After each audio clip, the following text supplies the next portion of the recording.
Hello. In this unit, we're going to be talking about optimization problems. And what that means is we want to find extreme values given a real-world situation. So that means we're going to be trying to maximize area, volume, profits, or trying to minimize distance, times, or costs, stuff like that. So in this problem here, I'm talking about a farmer which has 2,000 feet of fencing available and wants to use that fencing to create a rectangular field that's bordering a straight river, and the river itself requires no fencing. It's just going to be a natural border for us. So what are the dimensions of the field that is going to give us the largest area? So what I can do here is I'll label this side X and this side Y. Now which means that this side would also be X. Now, there are several different outcomes or options for this fence. So I could make the two side lengths 100, and that would leave me 1,800 feet of fence left over in order to create the area of this field. But that is going to be 180,000, square feet. If I make the two side lengths, let's say 400. If I do 400 on the two sides, that leaves me with 1,200 left over. And so we're going to get 480,000 square feet.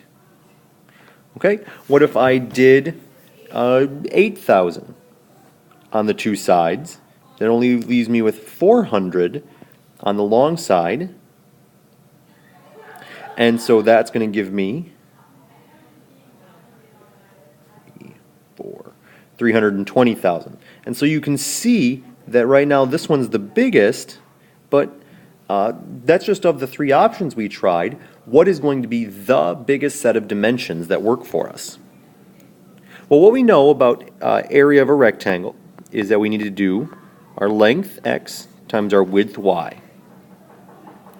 We also know that the amount of fence we have is 2,000.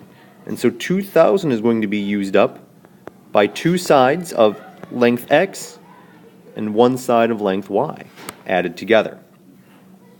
And so if I solve this equation for Y, we end up with Y is equal to 2,000 minus 2X.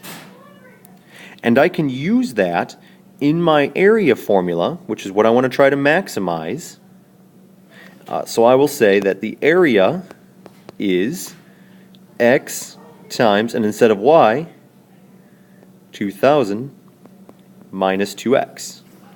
Or rather, if I do some distribution, 2,000X minus 2X squared. So this formula represents the area for us. There are a couple caveats. We know that our X value has to be greater than or equal to 0. Okay, I can't have a side of a fence that's less than 0. It can't be negative. If that were the case, we'd have a negative area, which is obviously not possible. We also know that our X has to be less than or equal to 1,000. If I use 1,000 feet for both of my two sides of X, I'm not going to have any fence left over for Y.